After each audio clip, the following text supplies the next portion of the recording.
오늘 우리는 예수님이 붙드십니다 라는 제목으로 함께 하나님의 말씀을 나누려고 합니다. 우리 한번 함께 해볼까요? 예수님이 붙드십니다라고? 네, 같이 해보겠습니다. 같이 해볼게요. 준비 시작! 예수님이 붙드십니다. 네, 예수님이 붙드십니다 라는 제목으로 함께 하나님의 말씀을 살펴보겠습니다. 오늘 본문은 마태복음 14장 22절부터 33절의 말씀입니다. 이 이야기 앞에는 그 유명한 오병이어, 모든 사람들이 알고 모든 사람들이 놀란다는 그 오병이어의 사건이 등장합니다. 이게 절대 저희가 그 중고등부가 가는 캠프가 오병이어 비전 캠프라고 해서 그 오병이어 뒤에 있는 걸 한 건 아니고요.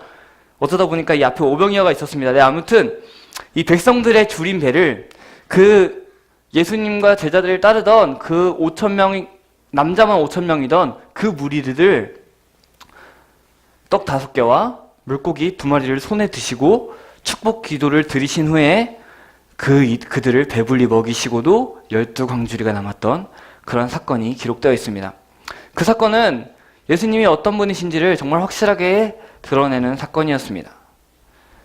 바로 그 구약 시대의 구약 성경에 기록된 그 사건들을 다시금 돌이켜볼 수 있게 하는 사건이었기 때문입니다.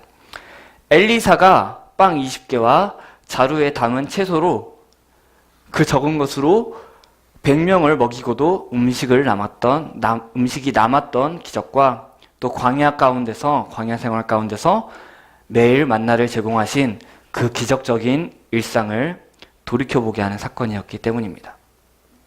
그 이후에 오늘 본문이 등장합니다. 그 오병이어 사건을 통해서 예수님의 하나님이심이 강하게 드러납니다. 그리고 오늘 본문에서도 마찬가지입니다. 오늘 본문에서도 예수님께서 하나님이심을 정말 강하게 드러납니다. 그 예수님은 자기 백성을 결코 굶기지 않으십니다. 그리고 오늘 본문 뒤에는 건너편 땅으로 가셔서 건너편 땅에 넘어가서 그곳에서 병자들을 고치는 예수님이 등장합니다. 예수님은 우리가 먹을 것을 염려할 필요가 없게 먹이시는 분이십니다. 그리고 병든 것을 염려할 필요가 없게 고치시는 분이십니다. 오늘 본문에서는 그 예수님이 죽음 앞에 겁을 내는 자를 건지시는 분이십니다. 우리와 함께 이 시간에 마태복음 14장 22절에서 33절의 말씀을 살필 때 성령 하나님께서 우리에게 예수님이 어떤 분이신지를 깨닫게 하시고 또 성령 하나님께서 그 예수님을 잘 믿는 삶으로 인도하시기를 소망합니다. 오늘 본문을 이제 살펴보겠습니다. 오늘 본문의 시작 부분에서 예수님은 즉시 제자들을 재촉하사 배를 타고 건너편으로 가게 하십니다. 그럼 그냥 건너갈래? 건너가는 게 어떻겠니? 이제 여기서 다 먹였으니까 건너가 볼까? 한 게 아닙니다. 제자들을 억지로 막 건너가라고 시켰습니다. 건너가라! 건너가야 된다! 제자들이 가기 싫다고 했을 수도 있어요. 어떻게 했을지는 모르겠지만 아무튼 그 예수님께서는 제자들에게 강요하는 식으로 이렇게 즉시 제자들을 막 보내셨습니다. 건너편으로. 왜 그러셨을까요? 분명히 뭔가 이유가 있었을 것입니다. 그 이유는 이래 보입니다. 이 기사는 이 물 위를 걸으신 이 기적은 다른 복음서에도 기록되어 있습니다. 바로 마가복음 6장과 요한복음 6장에 기록되어 있습니다. 그런데 요한복음 6장 14절 15절을 보니까 이유가 살짝 보이기 시작했습니다. 요한은 이렇게 기록했습니다. 그 사람들이 예수께서 행하신 이 표적을 보고, 그러니까 이제 오병이어 사건을 보고 말하되 이는 참으로 세상에 오실 그 선지자라 하더라.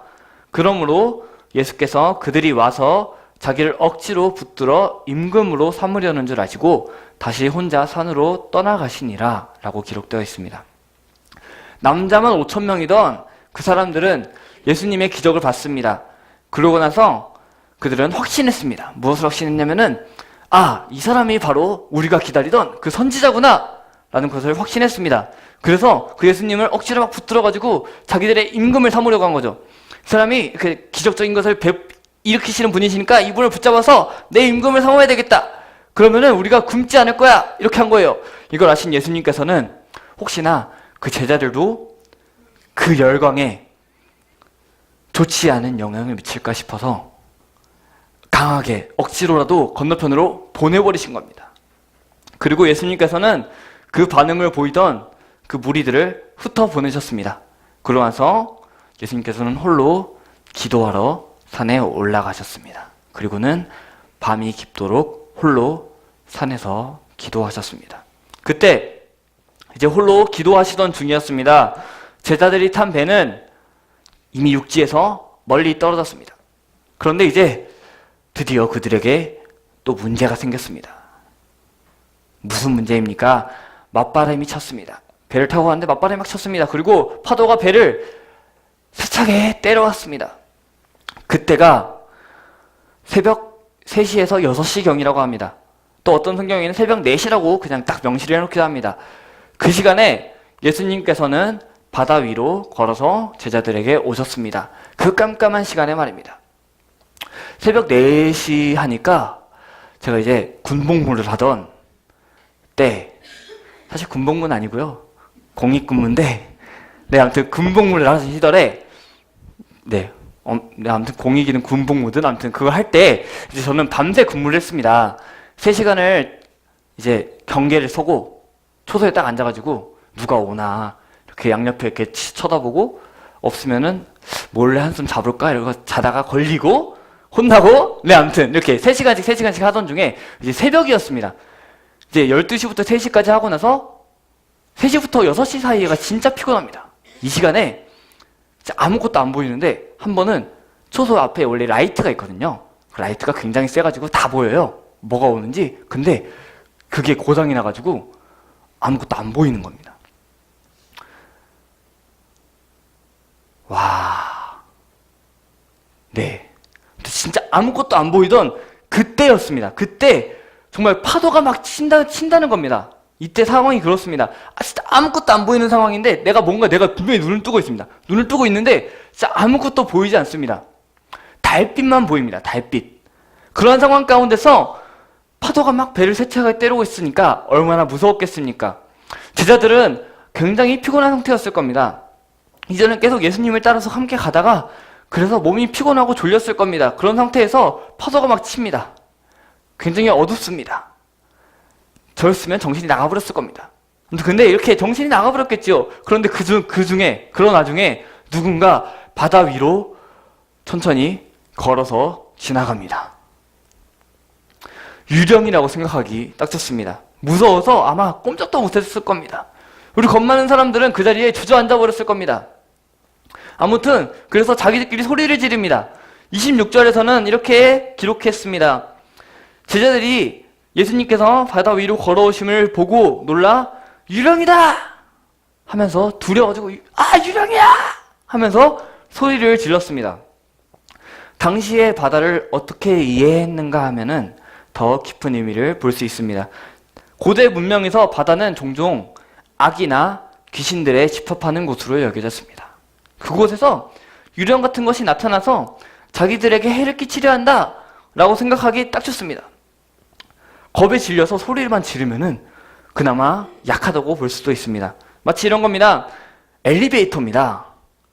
이제 인터넷을 보면은 엘리베이터에 관한 무서운 게 굉장히 많습니다. 막 엘리베이터를 타는데 막 몇 층을 누르고 이렇게 막 하다가 1층을 내려가면은 거기 안에 막 귀신이 타 있는 거야. 누가 타면 그게 귀신이다. 막 이런 게 있고요. 막 특히 막 살인 이런 것도 있죠. 그래서 이 엘리베이터가 이렇게 있으면 여기에 쬐까맣게 구멍이 뚫린 데가 있어요. 창문이. 그게 굉장히 무섭습니다. 저는 한번 그게 굉장히 무서워가지고 어쩌다가 얘 친구들이랑 놀다가 친구 집에 저희 집에 살던 데는 항상 엘리베이터가 없었는데 다행히도 친구가 사는 데는 항상 엘리베이터가 있더라고요. 그래서 엘리베이터를 타고 그것도 얘네는 위에 살더라고요. 위에 살아가지고 올라갔다가 이제 저녁에 늦게 내려옵니다. 근데 이제 내려오는데 굉장히 무섭습니다. 아무것도 막 어두운데 이렇게 내려가면 창문으로 막 슝 이렇게 내려가잖아요. 거기서 뭔가 싹 스쳐 지나가는 것 같습니다. 막 그러면은 굉장히 무섭습니다. 그런 겁니다. 이제 마치 그 바다에서 그런 상황 가운데서 뭐가 슉 지나간다고 보십시오. 그것도 슉 지나가면은 뭐지 내가 잘못 봤나 할 수 있는데 천천히 이렇게 걸어옵니다. 진짜 무서워서 아마 오줌을 조금 싸지 않았을까 싶습니다. 아무튼 그렇게 멈칫합니다. 특히나 그 악이나 귀신들의 집합소라던 그 바다에서 유령 같은 존재를 봤으니까 얼마나 더 무서웠을까요? 또 한 이야기를 들려드리겠습니다. 제가 초등학교를 다니던 시절입니다. 한 10몇 년 전입니다. 네, 그때 이제 한창 유행했던, 그리고 인터넷을 또한 뜨겁게 달궜던 이야기가 있습니다. 여자가 한 명 있습니다. 그 여자가 누구냐면요, 빨간 마스크라는 게 있어요. 네, 빨간 마스크라는 게 아직도 유행을 하더라고요. 저도 인터넷에서 얼마 전에 다시 봤는데 빨간 마스크라는 게 있습니다. 이런 사람입니다. 비가 오는 날입니다. 비가 막 추적추적 내리는 날에 혼자 이렇게 걸어갑니다. 사람이 혼자 걸어가면은 그 여자가 나타납니다. 그 여자가 나타나서 무섭습니다. 이렇게 해가지고 나 이뻐? 이렇게 물어봐요. 아, 진짜 이렇게 마스크를 이렇게 쓰고요.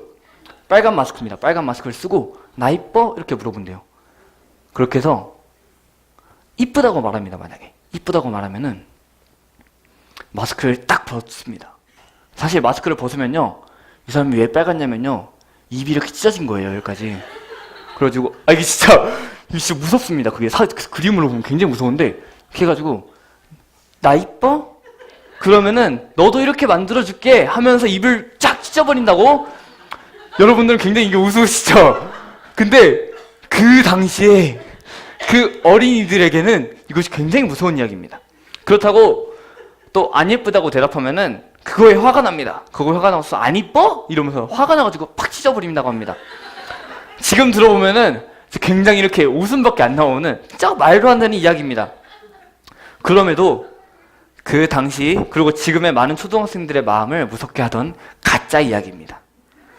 그런데 진짜 실제로 제가 어느 날, 비가 막 오는 날이었습니다. 그 빨간 마스크 이야기가 굉장히 막 떠들던 시절입니다. 진짜 무서워가지고 한 친구가, 다행히도 저는 혼자 가기 무서운데 한 친구가 저한테 같이 가자고, 집에. 다행이다, 고맙다. 그래서 같이 가자고 했습니다. 둘이 가도 참 무서웠습니다. 괜히 막 뒤를 돌아보게 되는 거예요. 그때 만약 혼자 가다가 무언가가 앞에서 훅 나타났으면 아마 저는 정말 상상도 하기 싫습니다. 네, 어쨌든 무사히 잘 지나가고 지금 저는 잘 살고 있습니다. 이처럼, 네, 다시 말씀으로 돌아갑시다. 네, 이처럼 사실이 아닌 것에도 참으로 무서움을 많이 가집니다. 그것이 바로 사람입니다. 그런데 그 새벽 4시, 그 어두운 시간에 한 존재가 바다 위로 걸어옵니다. 그걸 바라본 사람들은 겁에 질려서 소리를 지름이 마땅합니다. 그들에게 예수님께서는 이렇게 말씀하십니다. 딱 3마디 하십니다. 안심하라, 나다, 두려워하지 말라 라고 말합니다. 안심하라는 말은 막 두려움이나 어려움에 직면한 사람들을 향해서 하는 격려지요. 그리고 나다 라고 말합니다. 예수님께서 나다 라고 말씀하십니다. 출애굽기에서 나는 곧 나다, 나는 스스로 있는 자다, 나는 곧 나다 라고 말씀하신 그 하나님의 말씀과도 같은 말입니다. 불과 몇 시간 전에 5,000명을 먹이심으로 하나님이심을 드러낸 예수님께서 이 물 위를 걸으심을 통해서 다시 한번 하나님이심을 드러냅니다. 왜냐하면 구약 성경에 보면요, 그 물 위를 걸은 것은 하나님밖에 없습니다. 그 물 위를 걸으심을 통해서 하나님이심을 예수님께서 드러내셨습니다. 이걸 보고 베드로가 그 이후에 주는 그리스도시요 살아계신 하나님의 아들이시니이다 라는 고백을 하는 바탕이 되는 사건이 아닐까 싶습니다. 아무튼 그 물 위를 걸으신 분이 바로 예수님이심을 깨달은 베드로는 그분께 말씀하십니다. 말합니다. 주님이시라면 나더러 물 위로 걸어서 주님께로 오라고 명령하십시오 라고 말합니다. 그러면서 예수님께서는 딱 말씀하십니다. 오너라, 와라, 오라 고 말씀하십니다. 그리고 즉시 베드로는 배에서 내립니다. 그 풍랑이 막 치는 바다에서 겁에 질려서 있다가 예수님께서 오라 하시니 내려서 물 위로 걸어서 예수님께로 갔습니다. 그래서 엄청난 사건입니다. 단지 딱 한 절의 말씀입니다만 베드로가 배에서 내려 물 위로 걸어서 예수께로 가되라고 되어 있지만 이건 사실 엄청난 사건입니다. 그 물 위를, 풍랑이 막 치던 그 바다를 걸어간 겁니다. 하나님만 걸으실 수 있던 지금도 막 물 위를 걷겠다고 막 애쓰는 사람들이 있는데, 아무튼 하나님만 걸을 수 있는 그 물 위를 베드로가 걸어갑니다. 그 베드로는 큰 일을 경험했습니다. 그런데 얼마 지나지 않아서 베드로에게 다른 의미의 큰 일이 났습니다. 바로 물에 빠져버린 겁니다. 근데 왜 물에 빠졌는지가 또 중요합니다. 예수님의 믿음으로 오라고 하신 그 예수님의 부르심에 당당하게 예수님께로 걸어갔습니다. 그런데 걸어가던 중에 바람이 불어오는 것을 봤습니다. 예수님만 보고 이렇게 가던 길에 딱 했는데 파도가 막 치니까 이제 무서운 겁니다, 다시. 그래서 그 이전에 그 예수님의 은혜와 예수님의 믿음에 그 사로잡혔던 그가 시선을 딱 돌리자 두려움에 사로잡혀 버렸고 그는 미끄러져서 물에 빠져버립니다. 이제부터가 중요합니다. 또 물에 빠진 베드로는 어떻게 했습니까? 살려달라고 외쳤습니다. 이렇게 말입니다. 주님, 나를 구원하소서. 주님, 살려주세요. 라고 했습니다. 물에 빠졌으니까 좀 더 정확하게 말은 못했겠죠. 이렇게 했겠죠. 주님, 살려주세요. 이렇게 했을 겁니다. 아무튼 베드로는 물에 빠지자마자 저 같았으면은 엄마 했을 텐데 물에 빠지자마자 진짜 찾아야 될 바로 그분을 찾았습니다. 그분이 누구십니까? 하나님의 아들이신 예수님이십니다. 그때 예수님께서 어떻게 하셨습니까? 31절 상반절에는 이렇게 기록되어 있습니다. 예수께서 즉시 손을 내밀어 그를 붙잡으시며 라고 기록되어 있습니다. 베드로가 주여 나를 구원하소서 주님 살려주세요 했을 때 즉시 예수님께서 손을 내미셨습니다. 그리고 그 물에 빠진 베드로를 붙잡으셨습니다. 그리고 물에서 끌어내셨습니다. 그러고 나서 그에게 믿음이 작은 자여 왜 의심하였느냐 라고 이야기하십니다. 작은 믿음이란 예수님이 모든 영적인 권세에서 그 바다도 다스리시던 그 예수님께서 교회를 보호하실 것을 믿지 못하는 믿음입니다. 너를 걸으라고 했는데 너가 참으로 걷지 못하게 했겠느냐? 네가 바다를 보고 풍랑을 보고 무서워해야겠느냐? 내가 너를 보호할 건데 왜 걱정했느냐? 하는 것이었습니다. 또 이렇게 싸우면서 다른 영적 권세와 싸울 때 무서워서 빠져버리는 겁니다.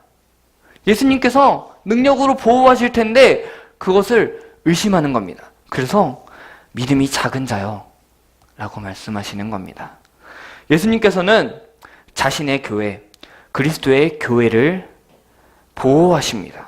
그리고 우리가 세상과 싸우며 나아갈 때 세상의 유혹과 세상의 모든 시험 가운데서 우리가 싸우며 나아갈 때 우리와 늘 함께 하시고요. 우리를 늘 보호하시고요. 우리를 구원하시는 분이십니다. 우리는 이 사실을 믿는 믿음이 필요합니다. 우리 이 시간에 이 말씀을 적용해 보려고 합니다. 우리도 하나님을 믿습니다. 예수님을 하나님의 아들이시오. 우리가 사도신경을 고백할 때 이렇게 고백하지요. 그 외아들, 하나님의 외아들, 우리 주 예수 그리스도를 믿습니다. 라고 고백합니다. 그 하나님께서는, 하나님께서는 교회를 보호하시는 분이십니다. 그리고 지금도 우리 한 사람 한 사람을 보호하십니다. 그리고 지혜롭게 다스리시면서 바른 길로 인도하십니다. 그런데 우리의 삶을 보면은 우리는 믿음이 작아서 가끔 세상을 보게 됩니다. 그리고 회의감에 빠집니다. 이렇게 살아서 될까? 너무 미련한 것 같아. 세상이 더 즐거워 보이잖아. 세상이 더 성공하는 것 같아 보이잖아. 저 세상에 들어가면은 내가 지금 이 교회에 있는 것이 아니라 예수 그리스도 안에 있는 것이 아니라 다른 데 가면은 내가 더 누릴 수 있고 내가 더 행복할 수 있을 텐데 라는 생각을 가지고는 합니다. 그런데 여러분, 그 길은 어떤 길입니까? 그 길은 지혜롭지 못한 길입니다. 그 길은 바로 죄의 길입니다. 그러나 그 길에 혹시나 빠져버렸을 때 우리가 다시 예수님을 불러야 합니다. 마치 베드로가 바람을 보고 무서워 빠져갈 때 예수님을 불렀듯이 우리가 다른 것을 보고 그것에 빠져갈 때 빠져갈 때 주님 나를 구원해 주십시오. 주님 나를 구해 주세요. 너무 무섭습니다. 너무 죽겠습니다. 라고 우리는 그 예수님을 불러야 됩니다. 예수님은 어떤 분이십니까? 우리가 그렇게 부르짖을 때 우리의 손을 붙잡으시는 분이십니다. 그것도 즉시로 붙잡으시는 분이십니다. 우리의 삶의 유일한 위로가 무엇입니까? 바로 살아서나 죽어서나 나는 나의 것이 아니요 몸도 영혼도 나의 신실한 구주 예수 그리스도의 것이라는 사실입니다. 그리고 삼위 하나님께서 성부, 성자, 성령 하나님께서는 우리의 구원을 이루십니다. 삼위일체 하나님께서 여전히 계십니다. 그리고 우리를 사랑으로 보호하십니다. 우리의 가야 할 길을, 의의 길을, 갈 길을 밝히 보이십니다. 우리를 사랑하시되 끝까지 사랑하십니다. 우리를 붙잡으시되 끝까지 붙잡으십니다. 우리가 구원에서 떨어지지 않게 말입니다. 이것이 바로 우리의 유일한 위로입니다. 여러분, 우리가 그 예수님을 살펴봤습니다. 그 유일한 위로이신 우리 주 예수 그리스도를 참으로 잘 믿읍시다. 혹여나 우리가 세상을 바라보고 물에 빠져버렸을 때 즉시로 예수님을 부르십시다. 그때 예수님께서 붙잡으십니다. 그리고 이렇게 될 것입니다. 32절입니다. 우리가 함께 읽어보겠습니다. 32절입니다. 같이 읽겠습니다. 시작. 배에 함께 오름에 바람이 그치는지라. 아멘. 베드로가 물에 빠져서 주여 나를 구원하소서 했을 때 예수님께서는 건져주시고 믿음이 작은 자여 왜 의심하였느냐 하셨지만 배에 함께 오르셨습니다. 그리고 바람이 그쳤습니다. 그 예수님께서 다시 우리와 배에 오르실 것입니다. 그리고 다시 바람을 그치게 하실 것입니다. 이러한 찬양이 있지요. 거친 파도 날 향해 와도 주와 함께 날아오르리. 폭풍 가운데 나의 영혼 잠잠하게 주 보리라. 우리는 종종 의심합니다. 그리고 우리도 모르게 그 손을 놔버립니다. 그러나 예수님은 우리를 놓지 않으십니다. 우리를 붙드십니다. 우리의 삶 가운데 반드시 풍랑은 있습니다. 그리고 미끄러짐도 반드시 있습니다. 그러나 우리에게 위로는 그것이 끝이 아니라는 사실입니다. 주님이 지금 그리고 그때 앞으로도 아주 가까이에서 여러분을 붙들고 계십니다. 여전히 우리를 붙드시는 그분을 신뢰함으로 하늘 가는 밝은 길을, 그 믿음의 길을 한 걸음씩 한 걸음씩 걸어 나가시는 우리 성도 여러분들이 그렇게 살아가는 2018년도를 또 그리고 평생을 그렇게 주님 붙드시고 한 걸음 한 걸음씩 걸어 나가시는 여러분들이 되시기를 소망합니다.